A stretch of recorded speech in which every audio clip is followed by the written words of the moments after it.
어떤 운동을 하든지 그 운동에는 아주 탁월하게 잘하는 고수가 있는가 하면 이제 막 배우기 시작하는 하수가 있습니다. 그래서 고수와 하수가 이렇게 게임을 하게 되면 여러분 아무리 하수가 발버둥질을 치고 온갖 수단과 방법을 동원을 해도 이 고수를 절대 이길 수가 없습니다. 저는 한때 탁구를 좀 쳤던 사람이에요. 초등학교 때 한 몇 개월 탁구 선수도 했어요. 그래서 지금도 뭐 오래 안 쳤지만 한 30분 정도만 몸을 풀면 웬만한 사람하고 재밌게 탁구를 칠 수 있는 수준은 됩니다. 탁구를 치다 보면 정말 고수들과 탁구 경기를 할 때가 있습니다. 그러면 이 고수들이요, 몇 번 이렇게 스매싱을 해보고 볼을 받아보면 그 사람의 실력이 가늠이 되잖아요. 그러면 게임에 딱 들어갈 때 뭐라고 말을 하냐면 몇 점 주고 시작을 할까? 이렇게 물어요. 탁구 게임 한 세트가 몇 점에 끝나요? 11점에 끝나죠. 옛날에는 21점에 끝났는데 요즘은 11점으로 룰이 바뀌었잖아요. 자, 11점 한 세트 경기를 하면서 몇 점 주고 시작할까? 그렇게 물어요. 네가 원하면 3점을 줄 수도 있고 5점을 줄 수도 있고 7점을 줄 수도 있다는 거예요. 여러분, 그러면 하수 입장에서 자존심은 상하지만 야, 내가 먼저 이렇게 점수를 확보하고 게임을 시작하면 꼭 이길 것 같은 생각이 들어요. 그렇지 않습니까? 0대 0에서 시작하는 게 아니라 3대 0, 5대 0, 7대 0에서 시작을 하니까 내가 조금만 열심히 치고 조금만 잔재주를 부리면 저 고수를 꺾을 수 있을 것 같다는 생각이 듭니다.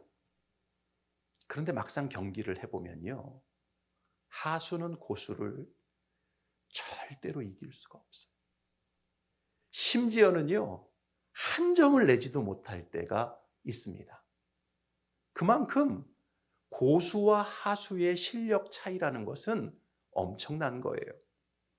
그런데 여러분, 이것은 우리의 인생도 마찬가지입니다. 하나님과 우리 사이에는요, 고수와 하수의 실력 차이보다도 더 어마어마한 차이가 있어요. 그래서 우리의 역사라는 것, 그것이 개인의 역사든 가정의 역사든 공동체의 역사든 국가의 역사든 그 역사라는 것은요, 사람 뜻대로 흘러가는 게 아니라 누구 뜻대로 흘러가요? 하나님 뜻대로 결국 흘러가게 되어져 있습니다. 아무리 인간이 애를 쓰고 노력하고 수단과 방법을 다 동원해도요, 결국 끝에 가보면 인간 뜻이 성취되어지는 게 아니라 하나님 뜻이 성취되어진다는 것입니다. 우리가 오늘 사무엘상 9장을 읽었습니다. 이 9장 바로 전에 사무엘 8장에 보면 어떤 내용이 나오느냐? 이스라엘 백성들에게 소원이 있어요. 간절한 요청이 있습니다. 그게 뭐예요? 우리도 다른 나라들처럼 인간 왕을 세워달라는 거지요. 다른 나라처럼 왕을 중심으로 강력한 중앙 통제의 국가가 되어서 전쟁도 하고 나라도 지키는 그런 든든한 나라가 될 수 있도록 왕을 세워달라고 사무엘에게 요청을 합니다.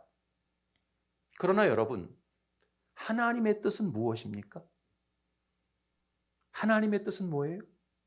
하나님이 직접 이스라엘 백성들을 다스리시고 통치하시는 게 하나님의 뜻이었어요.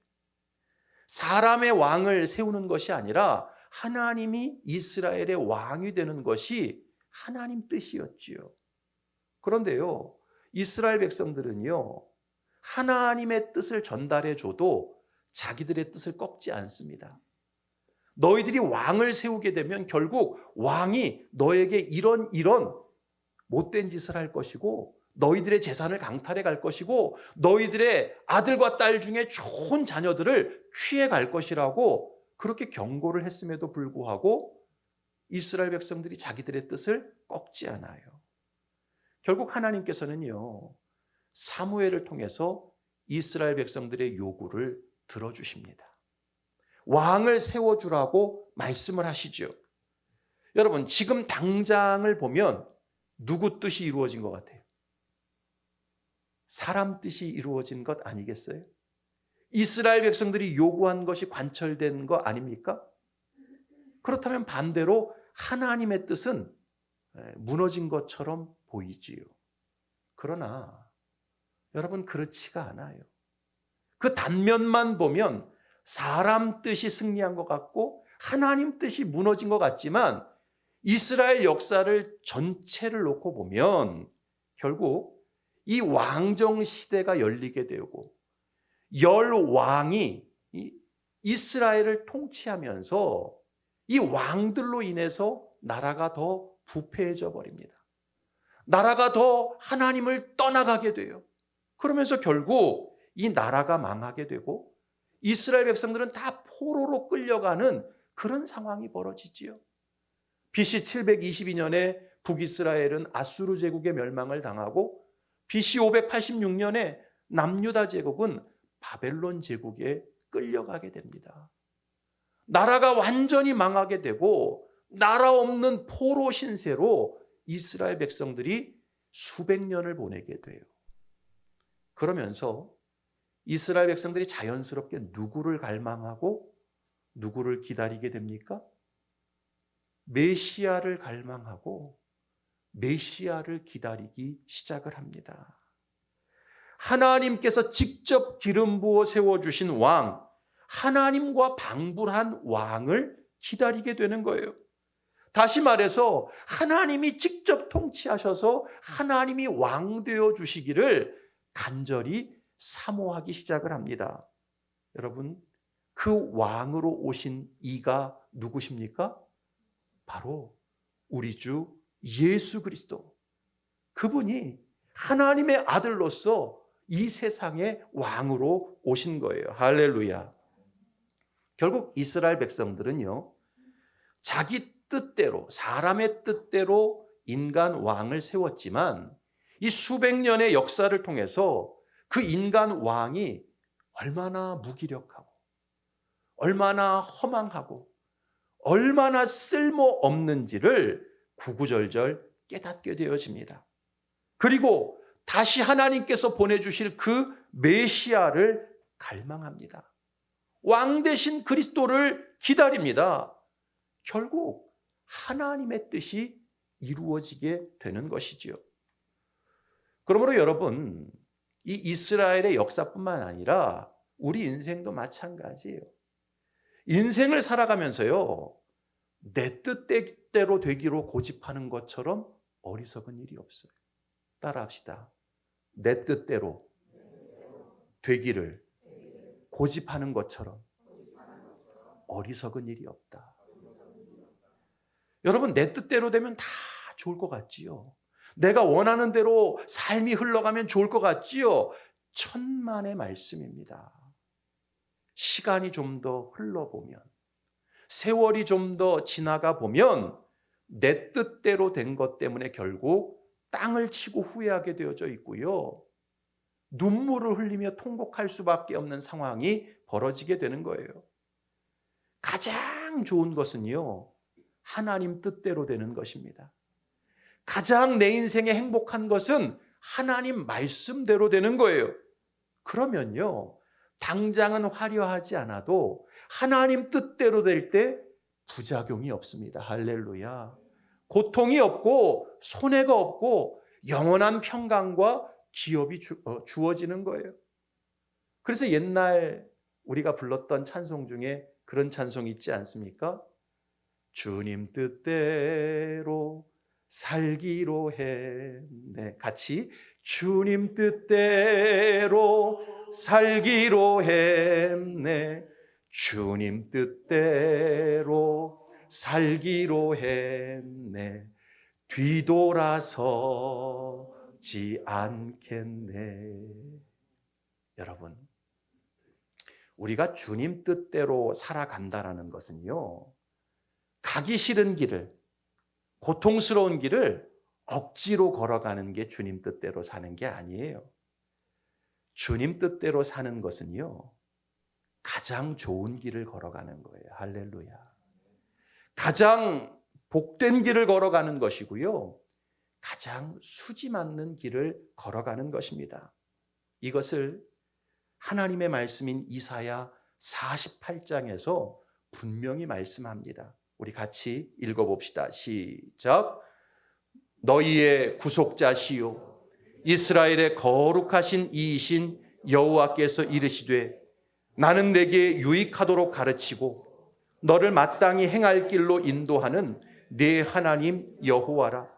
네가 나의 명령에 주의하였더라면 네 평강이 강과 같았겠고 네 공의가 바다 물결 같았을 것이며 네 자손이 모래 같았겠고 내 몸의 소생이 모래알 같아서 그의 이름이 내 앞에서 끊어지지 아니하였겠고 없어지지 아니하였으리라 하셨느니라.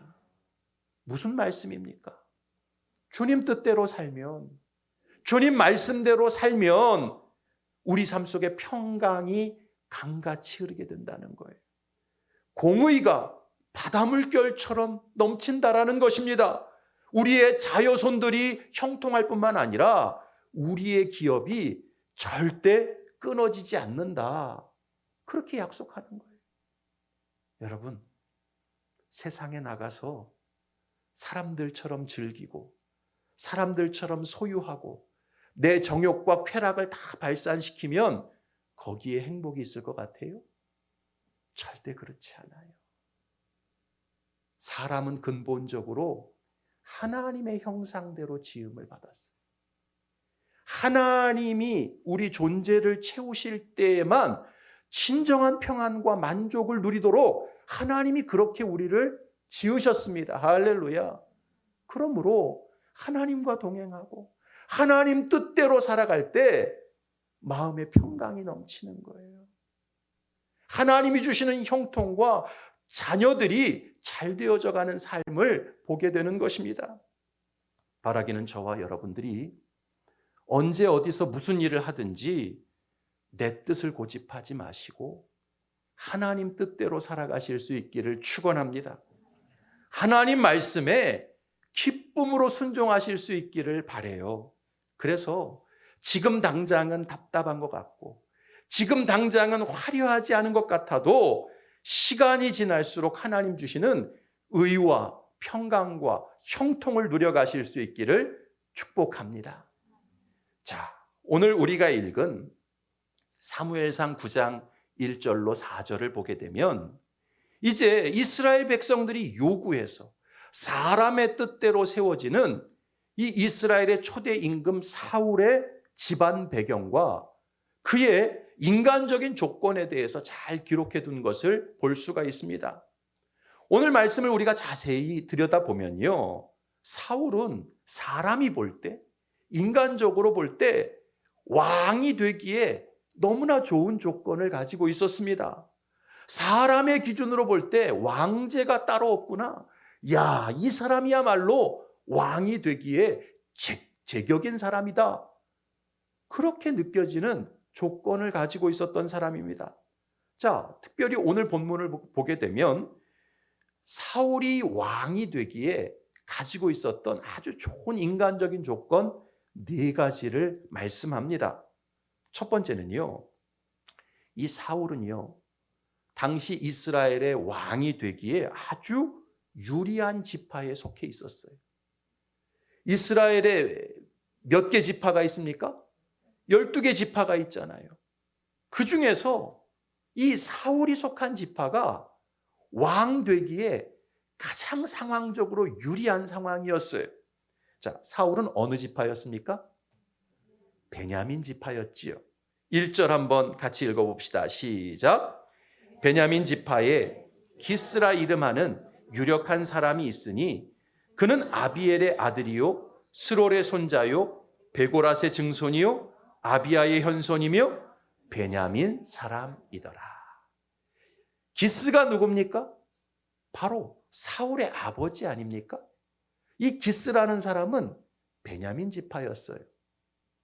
아니, 우리가 역사를 잘 알고 있는데 어떻게 베냐민 지파가 당시에 왕이 될 수 있는 가장 유리한 형편이었을까? 선뜻 생각해 보면 잘 이해가 가지 않지요. 여러분, 사사기 19장부터 21장을 보게 되면 역사 속에서 베냐민 지파가 완전히 쪼그라들고 완전히 괴멸되는 사건이 나옵니다. 이 베냐민 지파에 속한 기브아라는 고을에서 아주 폐륜적인 일이 일어나지 않습니까? 레위인의 첩을 집단으로 윤관을 해서 죽음에 이르게 만드는 사건이 벌어집니다. 그래서 이 레위인이 자기 죽은 첩을 시체를 12동강을 내서 각 지파에 보내요. 베냐민에서 이런 악행을 행했다. 그걸 알립니다. 처음에 12지파가 이 회개한 일을 듣고 모여서 그 악행한 사람들을 내놔라. 하나님 앞에서 이들을 심판하겠다. 그랬을 때 베냐민 지파가 순수하게 그 악행을 저지른 자들을 내어줬으면 문제가 쉽게 끝났지요. 그런데 그들을 내어주지 않고요. 도리어 11개 지파와 전쟁을 하게 됩니다. 결국은요, 이스라엘 지파에서도 수많은 사상자가 생기고요. 사상자가 생기니까 눈이 뒤집혀 버리죠. 여러분, 전쟁은 원래 그런 거예요. 처음에는 맹숭맹숭하다가 내 가족이 죽고 내 동료가 죽으면 이제 눈이 뒤집혀 버리는 겁니다. 그래서 이 11개 지파가요, 베냐민 지파의 모든 씨를 말려버립니다. 림몬 바위로 도망간 남자 600명을 제외하고는요, 베냐민 지파를 완전히 초토화시켜버려요. 한 명도 남기지 않고 다 죽여버립니다. 자, 그러니 그런 사건 이후에 사무엘 시대가 되어졌을 때 베냐민 지파의 상황이 어떻겠어요? 12지파 중에서 가장 약하고 가장 별 볼 일 없고 가장 힘이 없는 지파가 바로 베냐민 지파였던 거예요. 그렇다면 말이 안 되는 얘기 아니겠어요? 이렇게 약하고 이렇게 미미한 지파에서 어떻게 이스라엘의 왕이 나올 수 있는가? 그런 생각이 들잖아요. 그런데요, 여러분, 세상 역사를 보면 그렇지가 않아요. 사무엘 당시에 가장 강력했던 지파가 두 지파가 있어요. 바로 에브라임 지파와 유다 지파였습니다. 그러다 보니까 지파 간에 알력이 생기죠. 지파 간에 갈등이 생겨요. 따라서 에브라임 지파나 유다 지파에서 왕이 나오게 되면 그 이후의 상황이 어떻게 벌어질 것 같아요? 갈등은 더 커지게 되고요. 알력은 더 심해질 수밖에 없어요. 힘이 있는 지파에서 왕이 나오게 되면 그보다 못한 두 번째 지파가 시기하게 되어져 있고, 그렇게 되면 이스라엘 전체 상황은 더 혼란이 가중될 수밖에 없는 그런 상황이었어요. 따라서 아주 메이저급 지파 두 개가 갈등하고 있는 상황에서는요, 오히려 별 볼 일 없는 연약한 지파에서 왕이 되는 게 이스라엘 전체를 놓고 보면 그게 좋은 길이고 평안해지는 길일 수 있었습니다. 여러분, 큰 교회에서 이런 일들이 종종 벌어지죠. 큰 교회에서 이제 담임 목사님이 은퇴를 하고 새로운 후임 담임을 이제 뽑게 되면 그 목사님을 뽑는 일들을 누가 주도합니까? 장로님들이 주도한단 말이죠. 장로님들은 다 교인들의 신임을 얻어서 교회의 인사권을 가지고 있는 조직이니까. 자, 그러다 보면 그 당회 안에서 A 후보 목사를 지지하는 장로님들의 세력이 생기게 됩니다. 그리고 그 반대편인 비후보 목사님을 지지하는 장로님들의 그룹이 생겨요. 그러면 그런 상황에서 A나 B 목사가 되는 일은 거의 없어요. 누가 돼요? 예, C 후보 목사님이 되어집니다. A 후보 목사님이 되게 되면 그쪽이 득세를 하는 거잖아요. B 후보 목사님이 되면 그쪽 장로 진영이 어깨에 힘이 들어가는 거잖아요. 그 둘이 싸우게 되면요, 당회가 평안할 수 없기 때문에 결국은 그런 상황에서는 전혀 예상치 못한 C 후보 목사님이 되는 경우가 비일비재합니다. 사무엘 당시도 마찬가지였어요. 하나님의 뜻을 짓밟고 사람 왕을 세워달라고 그렇게 간청을 해놓으니 결국 하나님께서 그래 한번 세워봐라 허락을 하시게 되었어요.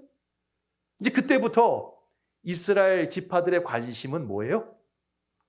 어느 지파에서 왕이 될까? 어떤 지파에서 이 권력을 잡을까? 이제 그거에 대한 관심이 깊어질 수밖에 없는 것입니다. 그러면요, 각 지파들은요, 나름대로 자기들의 논리로 기대를 하는 거지요. 사람이 많은 지파에서는 우리 지파가 쪽수가 제일 많아.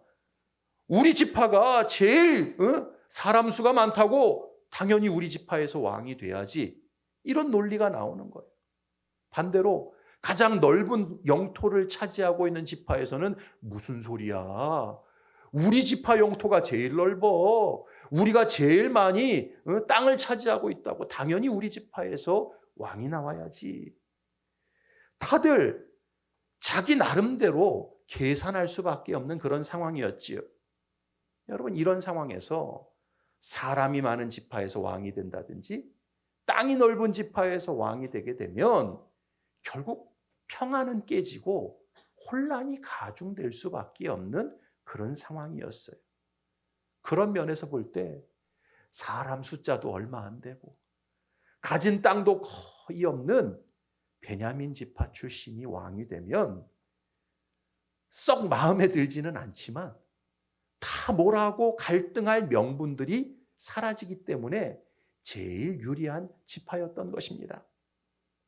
두 번째로 이 사울의 집안 자체가 그렇게 나쁜 집안이 아니었어요. 유력한 집안이었습니다. 1절 초반절 다시 한번 봅시다. 시작. 베냐민 지파의 기스라 이름하는 유력한 사람이 있으니. 이 기스가 사울의 아버지였는데 그 사람을 성경은 뭐라고 표현해요? 유력한 사람이었다라고 표현을 합니다. 이 유력하다라는 말이 히브리어 원문 성경으로 들어가 보면 끼뽀르 하일이라는 말이에요. 끼뽀르 하일. 이 말은요, 경제적으로도 부유할 뿐만 아니라 그 당시는 사병이 존재하던 시대였으니까 가문에 종들도 많고 사람도 많은 집안이었다. 그런 의미입니다.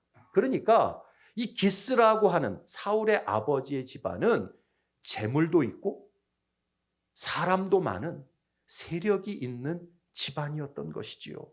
그러다 보니까 지파는 별 볼 일 없지만 그래도 집안을 보니까 꽤 괜찮네. 왕제로서 괜찮은 집안이야. 이런 평가를 사람들로부터 받을 수 있는 그런 조건이었어요. 세 번째로 이 사울의 용모가 아주 준수하고 탁월했다라는 것입니다. 왕으로 세워놓았을 때 근사한 것이지요. 여러분, 사람들 마음에는 그런 심리가 있잖아요.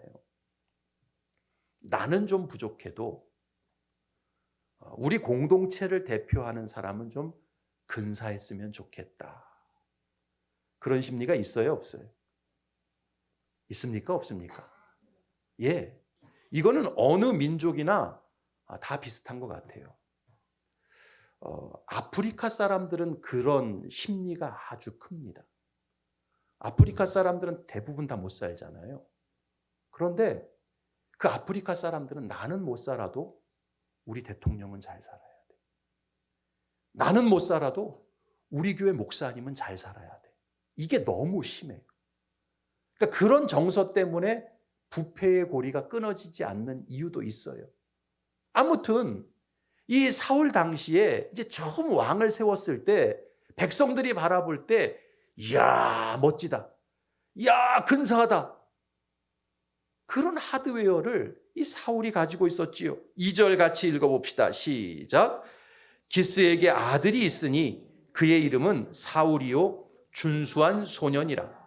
이스라엘 자손 중에 그보다 더 준수한 자가 없고 키는 모든 백성보다 어깨 위만큼 더 컸더라. 사울을 한마디로 준수한 소년이었다라고 성경은 기록하고 있어요. 이 준수하다라는 말, 준수한 소년이었다라는 말이 원문 성경으로 읽어보면 빠후르 와토브라는 말을 써요. 빠후르 와토브. 이 빠후르라는 말은 청소년을 뜻하는 말인데 이것은 오늘날 중고등학교 다니는 청소년을 뜻하는 말이 아니고 전쟁에 나가서 싸움이 가능한 청년을 의미하는 거예요. 그러니까 아주 혈기왕성한 20대 청년을 빠후르라는 말로 표현을 했던 것이죠. 그리고 와토브의 이 토브라는 말은요, 신체적으로나 인격적으로 볼 때 아주 보기 좋고 선한 상태. 그러니까 여러분, 사울이라는 청년은 단지 이 하드웨어, 외모만 좋았던 게 아니라 그의 성품과 인격도 사람들에게 인정을 받을 만한 좋은 성품과 인격을 가지고 있었던 거예요. 뿐만 아니라 키가 얼마나 컸어요? 다른 사람하고 쓰면 다른 사람 머리끝이 어디 와요? 사울의 어깨에 걸리는 거예요. 다른 사람보다 머리 하나가 더 크기가 있는 거지요. 그러니까 여러 사람들이 모였을 때도 누가 제일 먼저 눈에 들어와요? 사울이 눈에 들어올 정도로 군계 일학이었던 거예요. 오늘날로 말하면 박보검이나 공유 이런 사람들처럼 키도 크고 어디에 가서든지 딱 눈에 들어오는 그런 사람이 바로 사울이었던 거예요. 여러분, 웬만하면 목사가 강단에 섰을 때 옥동자 같은 사람이 서서 설교하는 게 좋습니까? 아니면 장동건 같은 사람이 서서 설교하면 좋습니까? 아이고, 우리 양경란 권사님은 너무 솔직한 게 항상 탈이야. 당시에 인간적으로 볼 때 사울은요, 군계 일학이에요. 어디에 가든지 눈에 띄고요. 딱 보면 그냥 눈이 정화가 돼. 그냥 마음이 흐뭇해. 이런 인간적인 조건을 가지고 있었던 거예요. 네 번째는요, 이 사울이요, 맡겨진 일에 최선을 다하고 충성을 다하는 그런 충직한 성품을 가지고 있었어요. 3절과 4절을 한번 읽어봅시다. 시작. 사울의 아버지 기스가 암나기들을 잃고 그의 아들 사울에게 이르되 너는 일어나 한 사환을 데리고 가서 암나기들을 찾으라 하매 그가 에브라임 산지와 살리사 땅으로 두루 다녀보았으나 찾지 못하고 사알림 땅으로 두루 다녀보았으나 그곳에는 없었고 베냐민 사람의 땅으로 두루 다녀보았으나 찾지 못하니라. 자, 사울의 아버지 기스가 암나기들을 잃어버립니다. 우리는 그냥 기르는 가축 중에 나귀라는 가축을 잃어버렸구나 그렇게 생각할 수 있지요. 사무엘 당시 나귀는요, 오늘날로 말하면 BMW나 벤츠를 의미합니다. 당시에 고관 대작들이 타던 짐승이 나귀였어요. 돈 많은 사람들이 돈이 생기면 제일 먼저 뭐부터 구하냐? 나귀부터 구하는 거예요. 나귀를 타고 다녔단 말이죠. 그런데 기스의 그 나귀들은 무슨 나귀예요? 암나귀들이에요. 그러니까 더 귀하죠. 암나귀들은 나귀 새끼를 낳을 수 있잖아요. 그러면 잘만 기르면 1년에 한두 번씩 벤츠, BMW가 쑥쑥 하나씩 태어나는 거예요. 그러니까 이런 상황을 이해하고 이 성경을 봐야 되는 거죠. 그러니까 얼마나 귀해요. 그걸 잃어버렸으니 사울에게 찾아오라고 말을 합니다. 자, 아버지의 명을 받아서 이 암나귀를 찾으러 떠난 사울은요, 대충대충 찾은 게 아니죠. 정말 최선을 다해서 찾습니다. 오늘 우리가 읽은 본문을 보게 되면 두루 다녀보았으나 라는 말이 3번이나 반복이 되어집니다. 베냐민 지파 북쪽과 남쪽과 동쪽과 서쪽 사방을요 3일 동안 샅샅이 뒤집니다. 이런 사울의 모습을 볼 때 사울은 자기에게 맡겨진 일에 대해서 대충대충 감당하는 성격이 아니라 최선을 다해 감당하는, 누가 봐도 어떤 사람이 봐도 인정할 만한 좋은 성품을 가지고 있었던 것입니다. 책임감이 강한 사람이었어요. 자, 그러니 이런 사울의 인간적인 조건만 놓고 보면 흠잡을 게 있어요, 없어요? 없지요. 흠잡을 게 없는 사람이었습니다. 백성들의 눈으로 볼 때 왕으로서 안성맞춤인 사람이었지요. 그런데 결정적인 문제가 뭐예요? 왕을 구하고 왕을 세우는 이 일이 하나님의 뜻이 아니었다는 데 있습니다. 왕을 세우는, 아무리 그 사람이 자격이 뛰어나고 조건이 뛰어나도 왕을 세우는 일 자체가 철저히 사람의 뜻에서 시작된 일이었다라는 거지요. 결국 그래서 우리가 사무엘상 끝까지를 읽어보게 되면 결국 사울 왕도 죽고 이스라엘도 망하는 그런 결론으로 끝이 납니다. 길보아 전투에서 비참하게 사울이 죽임을 당하죠. 그리고 이스라엘은 완전히 블레셋에게 멸망을 당하고 말아요. 여러분, 이것을 통해서, 이런 역사의 모습을 통해서 성도들은 깨달아야 합니다. 아무리 모든 게 다 좋아 보이고 인간적으로 조건이 훌륭해 보여도 우리가 걸어가는 그 길이 하나님의 뜻이 아니라고 한다면 결국 끝에 가서 망한다라는 거예요. 결국 끝에 가서 허사가 된다라는 거예요. 여러분이 어떤 계획을 세우고 계십니까? 지금 어떤 선택을 하고 계시고 어떤 길로 걸어가고 계십니까? 여러분의 삶 속에 하나님의 뜻이 무엇일까? 나는 지금 하나님의 뜻 가운데 삶을 살아가고 있는가? 이 심각한 질문이 있고 이 깊은 고민이 있으세요? 그냥 아침에 일어났으니까 주어진 생명 그냥 먹고 사는 게 전부지. 그리고는 인간적인 생각과 인간적인 뜻을 따라 그렇게 하루를 살아가고 계시지 않습니까? 그러면 망한다는 거예요. 그러면 내가 애를 쓰고 수고하는 모든 것들이 허사가 되고 만다라는 거예요. 아무리 조건이 좋고 아무리 상황이 뒷받침이 돼도 내가 하나님의 뜻과 무관한 길을 걸어가게 되면 결국 끝에 가서 망하고 끝에 가서 빈손 인생이 될 수밖에 없다라는 거예요. 여러분, 하나님의 사람이었던 모세라는 그 한 인물의 인생을 생각해 보십시오. 40세가 되었던 모세는요, 인간적으로 볼 때 모든 조건을 다 쥐고 있는 사람이었지. 그는 40세 때 바로 공주의 아들이었어요.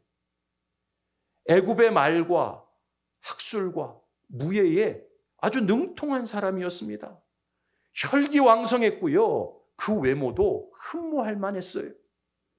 문제는요, 하나님께서 아직 모세를 부르시지 않았다는 데 있지요. 자기 백성을 구원하겠다라고 하는 그 생각은 그 40세의 모세에게 있어서는 철저히 누구 뜻이었어요? 모세 자신의 뜻이었어요.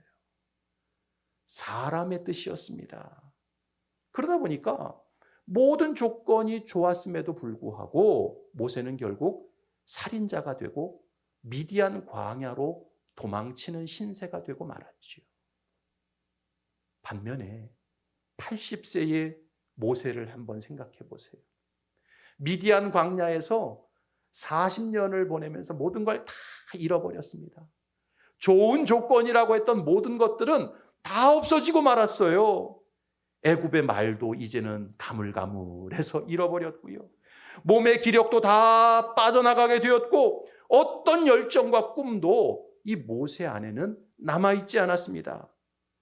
그런데 중요한 것은 모세를 하나님께서 쓰시겠다라는 거예요. 할렐루야. 하나님의 뜻이 모세에게 있었다라는 거지요.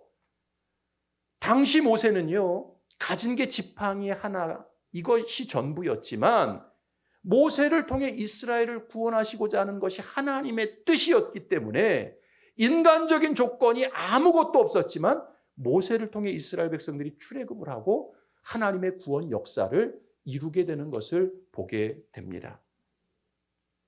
그러므로 여러분, 우리가 인생을 살아가면서 성도에게 중요한 것은 내 삶의 조건이 어떠냐, 내 삶의 환경이 어떠냐, 이게 중요한 게 아니에요. 우리 인생에 있어서 가장 중요한 것은 하나님의 뜻입니다. 할렐루야. 아무리 조건이 좋아도요, 하나님의 뜻이 아닌 길을 걸어가게 되면 결국 모든 일이 허사가 돼요. 그러나 아무리 조건이 안 좋아도 하나님의 뜻인 곳으로 나아가게 되면 광야에서 길이 생기고요, 메마른 땅에 샘물이 나는 역사가 벌어집니다. 할렐루야. 바라기는 저와 여러분들이 인생을 살아가면서, 짧은 인생을 살아가면서 어떤 길을 결정하고 어떤 삶을 선택하든지 먼저 하나님의 뜻을 생각하실 수 있기를 바랍니다. 이 길에 하나님의 뜻이 있는지 없는지 이것부터 먼저 깊이 헤아리실 수 있기를 바랍니다. 만약 이 길에 하나님의 뜻이 있다고 생각되면 아무리 조건이 불리해도 과감하게 나아가십시오. 하나님이 형통케 하십니다. 할렐루야. 그러나 이 길에 하나님의 뜻이 없다고 생각되면 아무리 조건이 좋고 상황이 좋아도 과감하게 돌아서십시오. 그 길 끝에는요, 아무것도 남는 게 없어요. 바라기는 저와 여러분들이 범사에 하나님의 뜻을 생각하시고 헤아리실 수 있기를 바랍니다. 그래서 우선순위가 하나님의 뜻이 되고 하나님의 말씀이 되는 인생을 살아가실 수 있기를 바랍니다. 그렇게 살아갈 때 시간이 갈수록 하나님 주시는 의와 평강과 형통이 우리의 삶을 둘러 비추게 될 줄로 믿습니다. 이런 복된 삶을 살아가는 우리 거룩한 세마포교회 모든 권속들 되시기를 주님의 이름으로 축복합니다.